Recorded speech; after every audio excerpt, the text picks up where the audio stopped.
Welcome बच्चों। चलो आज हम लोग स्टार्ट करते हैं, ठीक है ना। क्लास 10th का नया चैप्टर जिसका नाम है सर्कल, ठीक है ना। तो सर्कल के हिसाब से जो भी मतलब कि इसका सिलेक्टेड क्वेश्चन मैंने किया है उसको पार्ट बाय पार्ट इसको हम लोग समझेंगे, ठीक है ना। तो चलो हम लोग स्टार्ट करते हैं, ठीक है।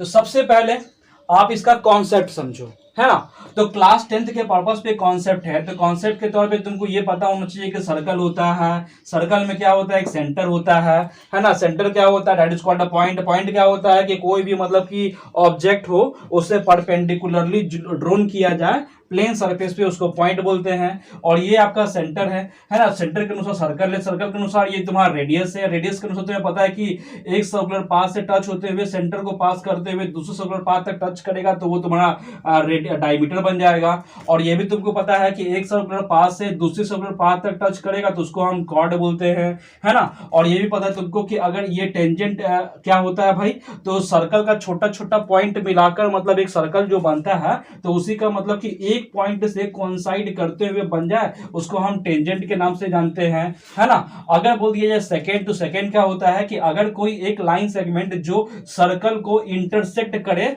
दो पॉइंट से, है ना, इंटरसेक्ट करेगा तो उसको हम सेकेंड के नाम से जानेंगे, ठीक है ना। उसके बाद 9th क्लास में कुछ थ्योरम था, जैसे तुमको पता है कि अगर कोई सर्कल है ना, सर्कल के अनुसार से कोई भी मतलब कॉर्ड है, कॉर्ड पे मतलब कि अगर सेंटर से ड्रोन होता है तो वो परपेंडिकुलरली होता है और बाइसेक्ट करता है टू इक्वल पार्ट में, because we know that the perpendicular distance drawn from the centre to the chord bisect the chord, ठीक है। 9th क्लास में हम लोग ने पढ़ा था, थ्योरम नंबर 6 था शायद।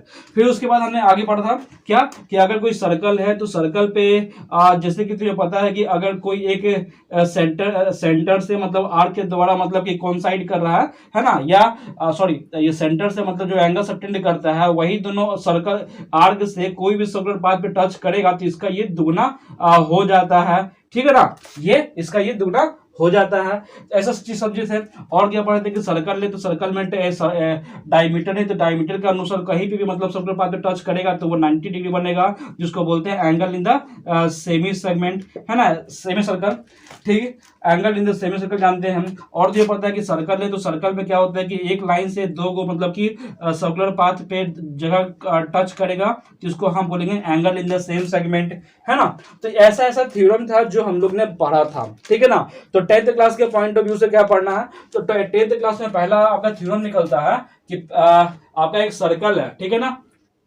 सर्कल से बोलता है कोई भी टेंजेंट है, मतलब टेंजेंट तुम्हें पता ही है तो भी क्या होता है कि कोई भी सर्कल का एक लाइन सेगमेंट, है ना, कोई भी सर्कल का एक लाइन सेगमेंट से कोइंसाइड करते हुए एक लाइन जाएगा उसे हम टेंजेंट के नाम से जानते हैं, ठीक है। अगर ये सेंटर है तो सेंटर से मतलब कि कोई भी ड्रोन करेगा तो वो परपेंडिकुलर ही करता है ना। यानी कि अगर सर्कल का सेंटर से ड्रोन करता है ना, पॉइंट ऑफ कांटेक्ट जहां से टेंजेंट आपका ड्रोन हो रहा है तो वो परपेंडिकुलर होता है, याद रखना, ठीक है। उसके बाद सेकंड थ्योरम में क्या बताता है कि अगर कोई सर्कल है, सर्कल का बोलता है कि एक लास्ट मतलब कि आउटसाइड पॉइंट है आपका, मान लेते पी पॉइंट है, यहां से अगर दो टू टेंजेंट बनता है, ठीक है ना, यहां से दो टेंजेंट बनता है तो बताइए कि ये दोनों टेंजेंट आपस में इक्वल है कि नहीं, है ना। यानी कि ए बी जो है वो बीपी का इक्वल है कि नहीं, ये हमें साबित करना पड़ता है। तो साबित कैसे करेंगे, अगर ये टेंजेंट है तो टेंजेंट के अनुसार इससे हम ड्रॉ कर सकते हैं, because we know that theorem number first, उसी के हिसाब से कर दिया मैं।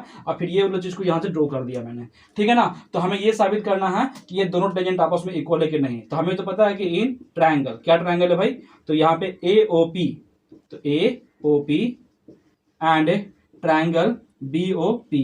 तो तुमको पता है क्या कि ये लाइन सेगमेंट इक्वल है, तो ओपी जो है वो ओपी का क्या है तुम्हारा छोटू, कॉमन है, फर्स्ट केस हो गया तुम्हारा। सेकंड में पता है कि ओ से लेकर ए जो होता है वो ओ से लेकर बी का इक्वल है, क्यों, क्योंकि इक्वल, है ना, इक्वल रेडियाई है। फिर सेकंड में थर्ड में क्या हो जाएगा कि थ्योरम नंबर फर्स्ट के अनुसार ये परपेंडिकुलर है at a point of contact, यानी कि एंगल ओ ए पी जो है वो एंगल ओ बी पी का इक्वल है ईच 90 डिग्री।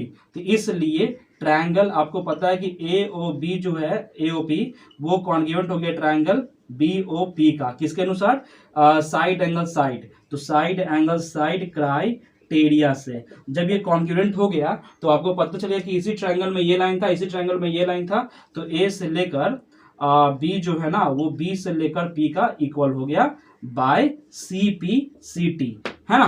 तो ये हम आपको साबित कर दिए कि अगर दो टेंजेंट एक्सटर्नली मतलब होता है तो वो दोनों टेंजेंट आपस में इक्वल होता है, ठीक है ना। चलो आगे हम लोग बढ़ते हैं।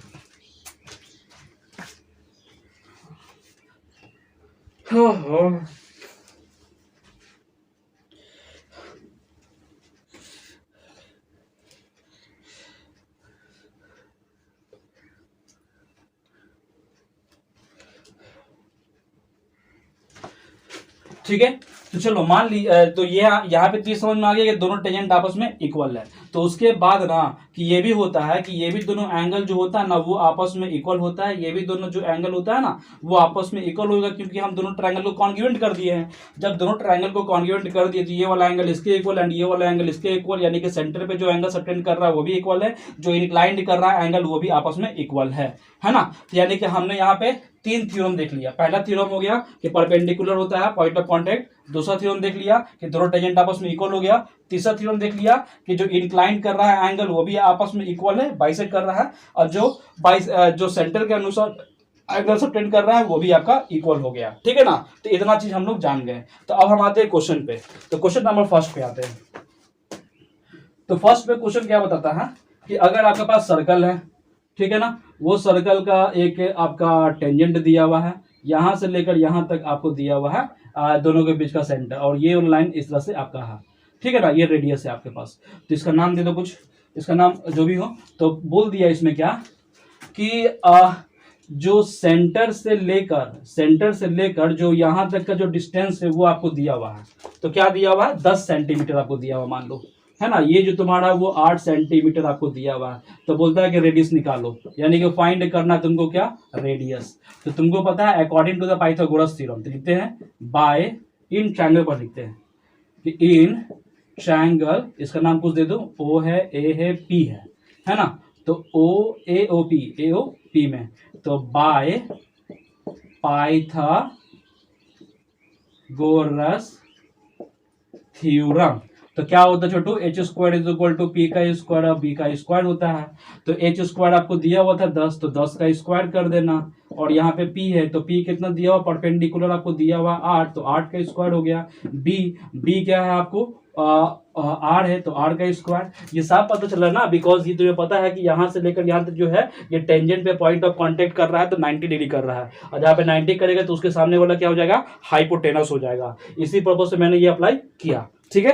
अब इसको सॉल्व कर दो, तो 10 का स्क्वायर हो जाएगा 100, और यहाँ पे हो जाएगा 64 प्लस ऑफ आर का स्क्वायर, यानी कि 100 minus of 64 is equal to क्या हो जाएगा छोटू, आर का स्क्वायर, यानी कि 36 इज इक्वल टू आर का स्क्वायर, यानी आर का वैल्यू बन जाएगा 6, ठीक है ना।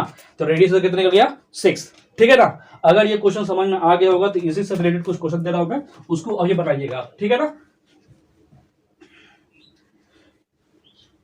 चलो, तो क्या है क्वेश्चन छोटू कि मान लो कि एक सर्कल है ना, उस सर्कल का सेम टू सेम आपका यही पिक्चर आपका गया हुआ है।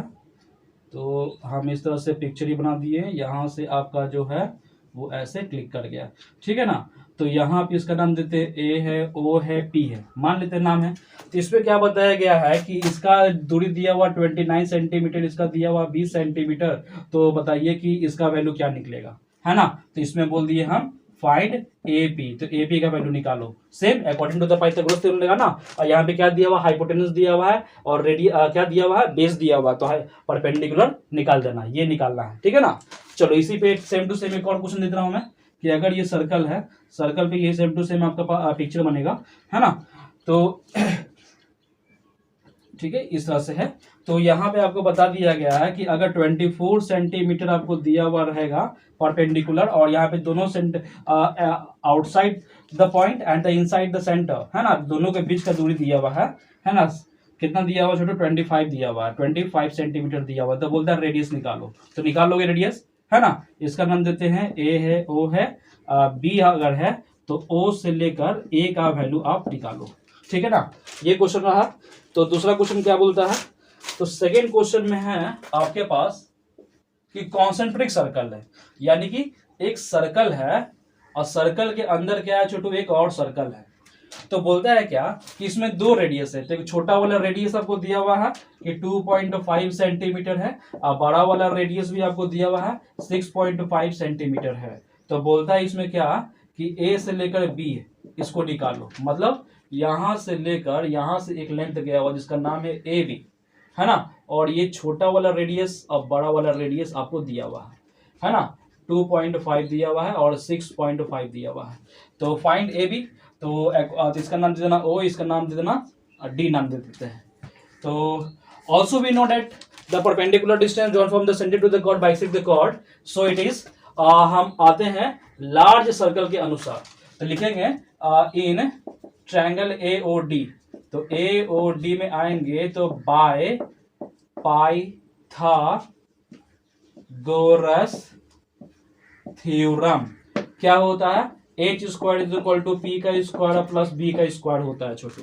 ठीक है, तो यानी कि ये वाला जो है ये वाला 90 तो हो जाएगा ना, बिकॉज थ्योरम नंबर 6 अभी कॉन्सेप्ट में कुछ देर पहले मैंने बताया था कि perpendicular distance drawn from the centre to the chord bisect the chord, है ना। कि अगर कोई कॉर्ड पे परपेंडिकुलर डिस्टेंस ड्रॉन होता है तो बाइसेक्ट करता है कॉर्ड को, तो वही थ्योरम यहाँ पे मैंने लगा दिया, दोनों आपस में इक्वल है। तो यहाँ पे राइट एंगल ट्रायंगल तो होगा ही, तो इस केस में मैंने इसको अप्लाई किया according to the Pythagoras theorem. H square आपको दिया हुआ था 6.5, तो 6.5 का स्क्वायर हो जाएगा।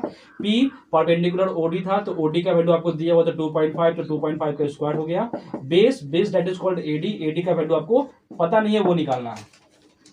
तो बताओ 65 है, 65 का स्क्वायर क्या हो जाएगा, तो यहाँ पे हो जाएगा 42, 25 हो जाएगा, है ना। 25 का स्क्वायर क्या हो 625, यानी कि 625 हो गया। प्लस में हो जाएगा ए डी का स्क्वायर हो गया, और सॉल्व करोगे तो क्या हो जाएगा 42.25 माइनस ऑफ 6.25 है is equal to A D का स्क्वायर हो गया, है ना। तो ए डी का स्क्वायर हो गया, तो उसके बाद सॉल्व करेगा तो कितना निकले छोटू बताओ, तो 0 0 पॉइंट हो जाएगा, और 6 गया तो 6 बड़ा बनेगा, और यहाँ पे कितना बन गया छोटू 3, तो यहाँ पे ए इतना हो गया, तो is equal to A D का स्क्वायर हो गया। मतलब कि ए डी का स्क्वायर बराबर 36 आया, यानी कि ए से लेकर डी का वैल्यू आएगा प्लस माइनस ऑफ 6, यानी कि प्लस में जो 6 वैल्यू है वो चाहिए हमको। तो ए से लेकर डी तक का वैल्यू आपने निकाल दिया, तो ए डी निकालने के बाद तुमको पता है ए से लेकर बी तक तुम्हें निकालना है, तो 2 ए डी हो जाएगा, तो 2 multiply A D that is equal 6 is equal to 12 centimetre, because we know that the perpendicular distance from the centre to the chord bisect the chord, यानी कि इसका दुगना हो जाएगा, तो इसीलिए 2 से मैंने मल्टीप्लाई कर दिया। ठीक है ना। तो इस तरह से क्वेश्चन नंबर 2 कंप्लीट हो गया। क्या बोले होते हो क्या, चलो अगर ये तुमको समझ में आ गया होगा तो इसी पे हम कुछ रिलेटेड क्वेश्चन दे रहे हैं, वो अभी आप लोग बनाओगे।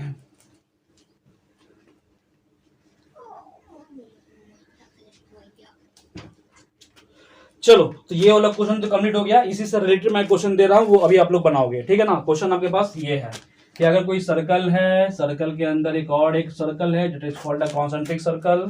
अब इस कॉन्सेंट्रिक सर्कल में बताया गया है कि यहां से लेकर ऐसे एक टेंजेंट जा रहा है ना, और ये छोटा सा टेंजेंट भी जा रहा है। ठीक है ना, ये दोनों आपको इंटरसेक्ट कर गया लास्ट पे, और यहाँ पे इसका नाम दे देते हैं ये जो हुआ सेंटर है, और ये वाला तुम्हारा जो बाहर निकलना है ऐसे, तो यहाँ से ऐसे हो जाएगा और यहाँ से ऐसे हो जाएगा, और ये लाइन को हम ऐसे ड्रॉ कर देते हैं।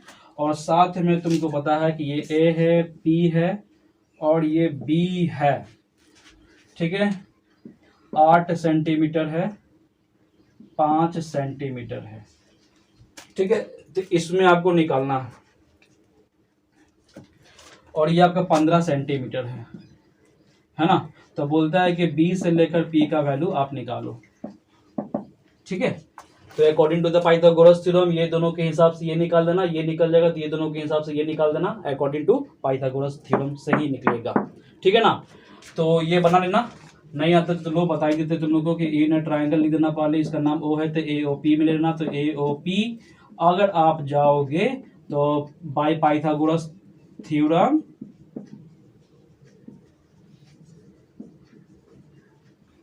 क्या हो जाएगा छोटू, H square is equal to P का स्क्वायर प्लस बी का स्क्वायर, यानी कि ए ओ पी में है ना, तो ये कितना दिया हो तुम्हारा पी, तो पी कितना दिया हुआ था 15 का स्क्वायर है, बेस आपको दिया हुआ था 8 का स्क्वायर है, यानी कि 225, ये हो गया 64, ये कितना हो जाएगा 982, यानी कि एच स्क्वायर आपको दिया 289, तो एच का वैल्यू निकल जाएगा 17।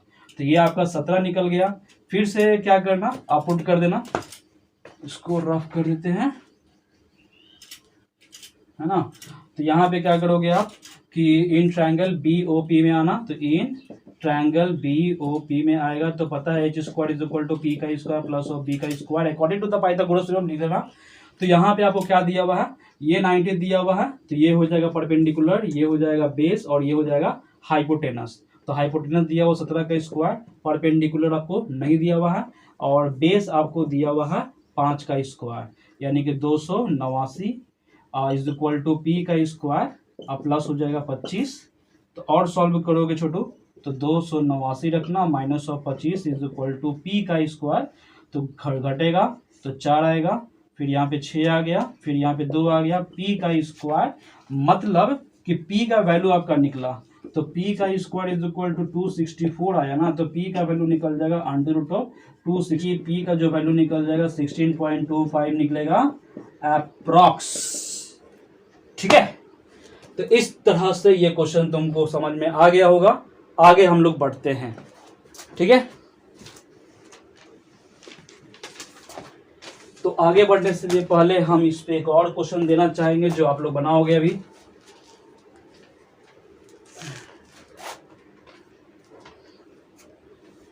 क्वेश्चन है, 2 सर्कल है, यहाँ पे कॉर्ड आपको दिया हुआ है, सेंटर है, क्लिक किया इस तरह से बन गया, इसका नाम ए है, बी है, फिर ओ है, फिर डी है। ए से लेकर बी जो लेंथ है आपको दिया हुआ है 46 सेंटीमीटर आपको दिया हुआ है, ठीक है। और यहाँ पे आपको बोलता है निकालने के लिए ओ से लेकर ए का वैल्यू जो है वो निकालो, ठीक है ना। सेम टू सेम है, अभी कॉन्सेंट्रिक सर्कल का 2 क्वेश्चन मैंने डिस्कस किया था, उसी के पर्पस पे यहाँ पे 3rd क्वेश्चन मैंने दे रहा हूँ, वो अभी आप लोग तुम लोग बनाकर दिखाओगे, ठीक है ना। बिकॉज ये तुमको पता ही हो क्या, ये perpendicular distance join from the centre to the chord bisect the chord, so 46 का आधा कितना हो जाएगा 23 ये दिया हुआ, 7 ये दिया हुआ, तो रेडियस और आपसे निकल जाएगा according to the Pythagoras theorem, ठीक है। चलो ठीक है, तो यहाँ तक बढ़ गए, तो इसके बाद आगे हम लोग बढ़ते हैं क्वेश्चन नंबर 5 में। तो 5 में बढ़ने से पहले रफ कर देते हैं।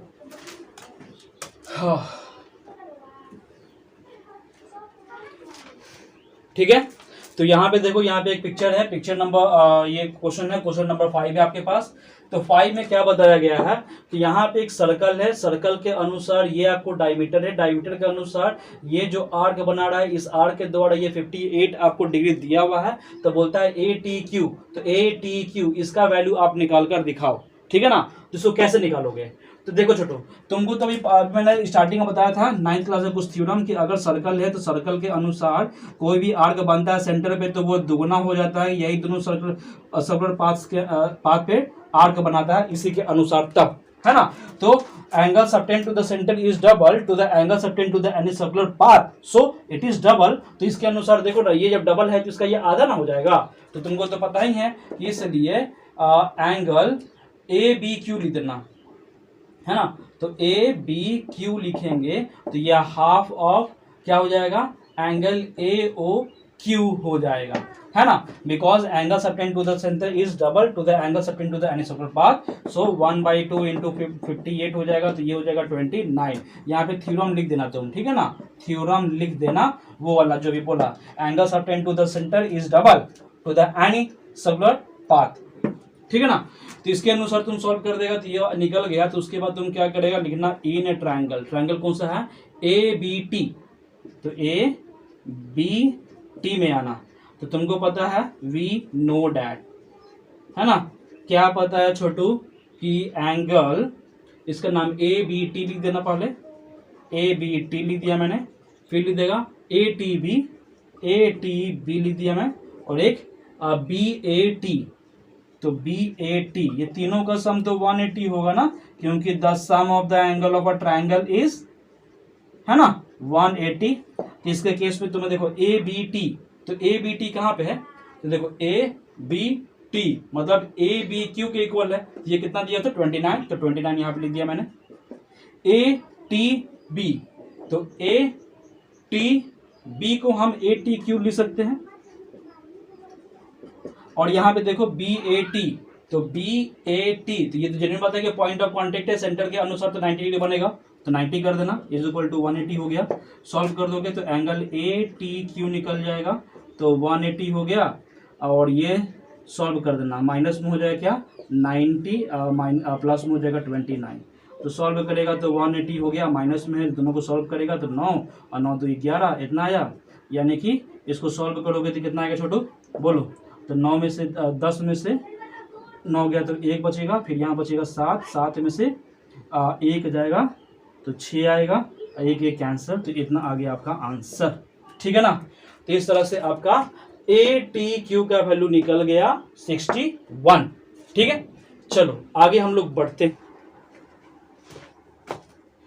चलो ठीक है, क्वेश्चन नंबर 5 तक हम लोग कंप्लीट कर लिए थे। क्वेश्चन नंबर 6 में हम लोग चलेंगे। 6 में क्या बोलता है कि दो टेंजेंट है, पी ए और पी बी, दो टेंजेंट है आपके पास, है ना, तो इसके अनुसार तुम्हें बताना है कि ये परपेंडिकुलरली बाइसेक्टर है। तो परपेंडिकुलरली बाइसेक्टर इट मींस ए से लेकर एम जो है वो बी से लेकर एम तक इक्वल है, एंड ऑल्सो ये वाला इसके इक्वल है, साबित करना है ना। थ्योरम नंबर वो जो बताया था perpendicular distance drawn from the centre to the chord bisect the chord, उससे भी हो सकता है, लेकिन यहाँ पे हम देखते हैं कैसे करते हैं उसके बारे में।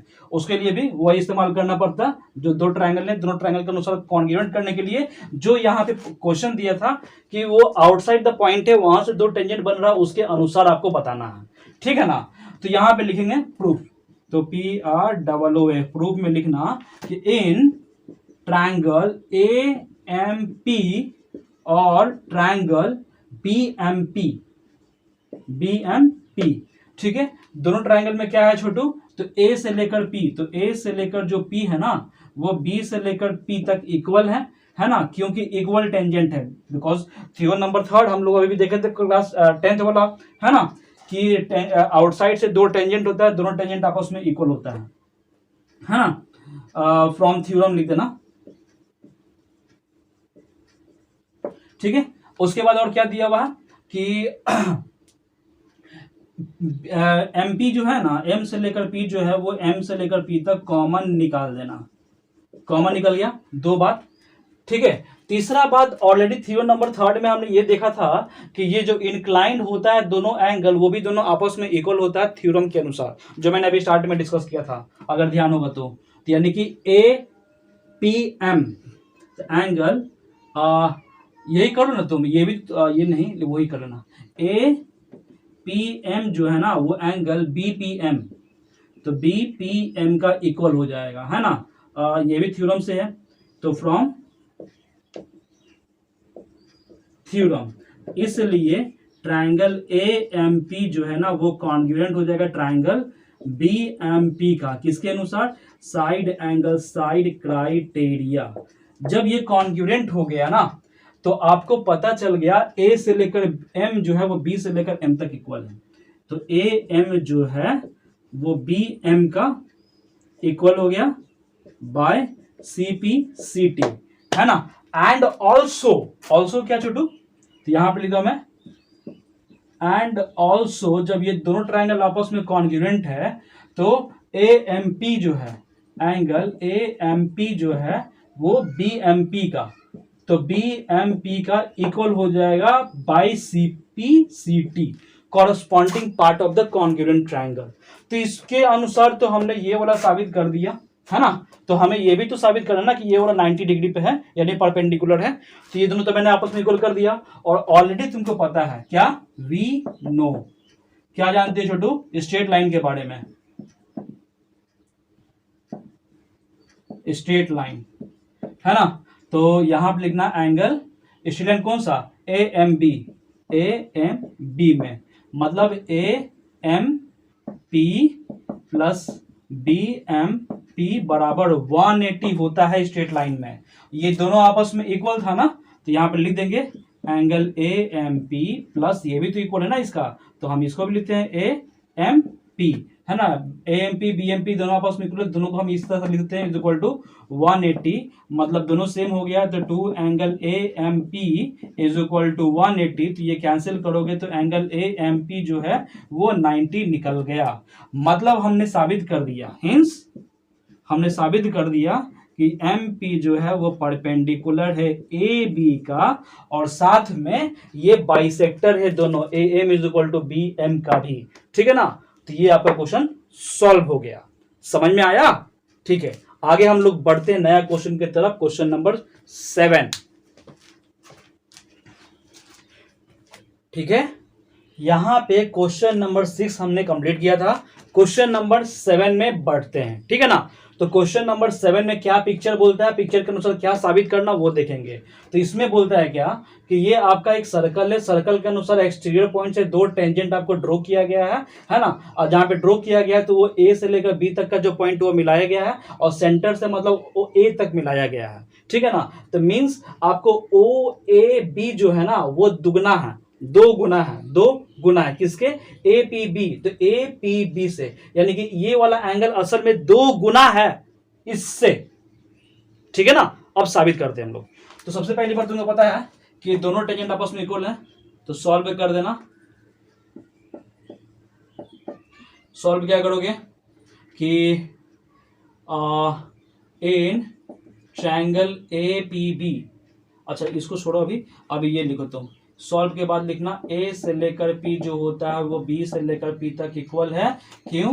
क्योंकि फ्रॉम टेंजेंट P, है ना, और यहां पे लिख देना इन अ ट्रायंगल। कौन सा ट्रायंगल है भाई? APB में। तो पता है, क्या पता है? We no.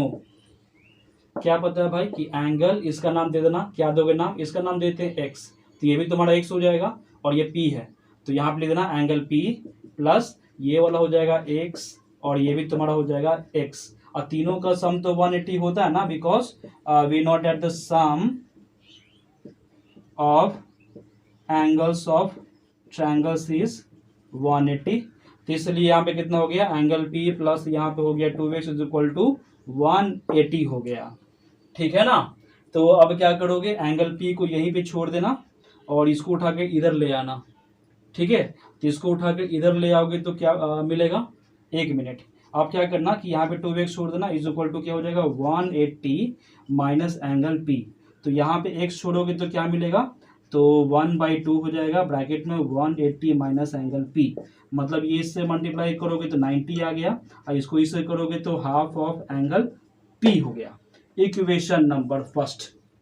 ठीक है, अब आगे चलते हैं। आगे चलने के लिए ब्लड ऑफ करना पड़ेगा मुझे।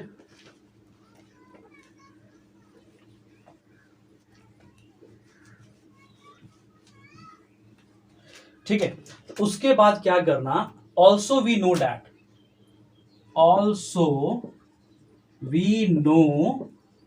दैट व्हाट, ए जो पॉइंट है ना, पॉइंट ऑफ कॉन्टेक्ट से ए तो टेंजेंट बन रहा है, तो यहां पे लिख सकते हो कि ये जो है वो टेंजेंट है, तो यानी कि tangent from A tangent PA, इसलिए OA जो है वो परपेंडिकुलर है PA का, है ना, तो इसका मतलब ये है ना, क्या है छोटू, कि PAO, एंगल PAO, ये इसका सम क्या होगा? 90 हो गया।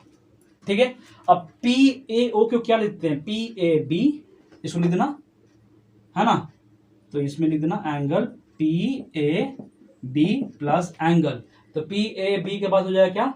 OAB, ये दोनों का सम 90 दिया हुआ है, हाँ लिख दिया मैंने। ठीक है, अब PAB, तो PAB मतलब x था, तो यहाँ पे x लिख दिया मैंने। यहाँ पे ये क्या? OAB मुझे पता नहीं है तो लिख दिया मैंने OAB इज इक्वल टू ये 90 है। ठीक है, और ये x का वैल्यू ऑलरेडी हमने निकाला था, 90 माइनस ऑफ दिस यहाँ पुट कर देंगे, तो 90 माइनस एंगल P/2 प्लस में है एंगल OAB बराबर 90। ठीक है ना, ठीक है, सॉल्व करेंगे अब। तो ये वाला 90 और ये वाला 90 कैंसिल हो जाएगा, प्लस प्लस में है, तो ये वाला माइनस में, तो इसको उठा के इधर कर देना। तो एंगल ओ ए बी बराबर एंगल पी बाई 2 हो गया। तो 2 को उठा के इधर ले आना, तो 2 angle O A B is equal to P, तो यानी कि 2 एंगल ओ ए बी। अब पी का मतलब क्या हो गया छोटू, ये, तो इसका मतलब क्या हो गया, ए पी बी, पूरा नाम लिख दीजिए इसका नाम, है ना, ए पी बी, और यही आपको साबित करना था। ठीक है, तो क्वेश्चन नंबर 7 आपका कंप्लीट हुआ। तो क्वेश्चन नंबर 7 कंप्लीट होने के साथ साथ पार्ट 1 कंप्लीट हो गया आपका, है ना। तो सर्कल का पार्ट 1 हम लोग ने कंप्लीट कर लिया। अब हम लोग बढ़ेंगे पार्ट 2 की तरफ, ठीक है ना। तब तक के लिए गुड बाय।